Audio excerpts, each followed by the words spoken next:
guys, this is Tiffany from The Gracious Pantry. Today I'm going to be showing you how to make delicious potato wedges. These are big chunky fries that pair well with burgers, turkey burgers, even just by themselves as a snack. They're really wonderful and I want to show you how to make them today. They're super easy. Let's get started.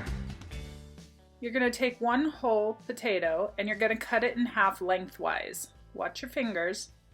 And then you're going to flip them back over so it cuts side down.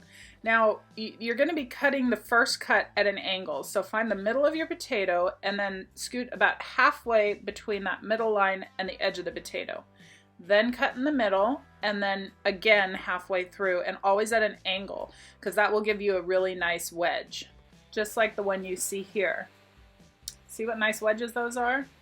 Now you're going to repeat on the other side, and then you're actually going to do this also with a second potato. This recipe calls for 2 russet potatoes.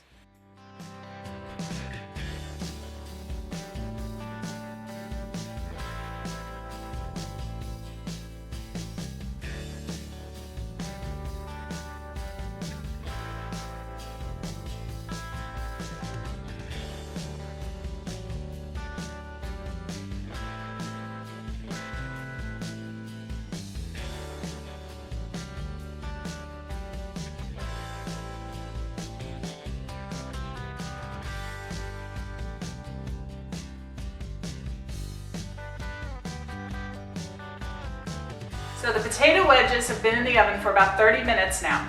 I'm gonna go get them out and we'll see how they taste. So here they are, don't they look good? They are crispy on the outside, soft on the inside. They have a little bit of kick to them, but it's not overpowering or anything. It's just from the chili powder, but it's super good. It'll go great with a ranch dip or ketchup, or pretty much any dip you want to use with it. Even honey mustard would be good with this. So give it a try. They're super good. I know you're gonna love them. So good. You gotta try these. Thanks guys, bye. Don't forget a thumbs up on YouTube, a share on Pinterest, and a like and follow on Facebook and Instagram.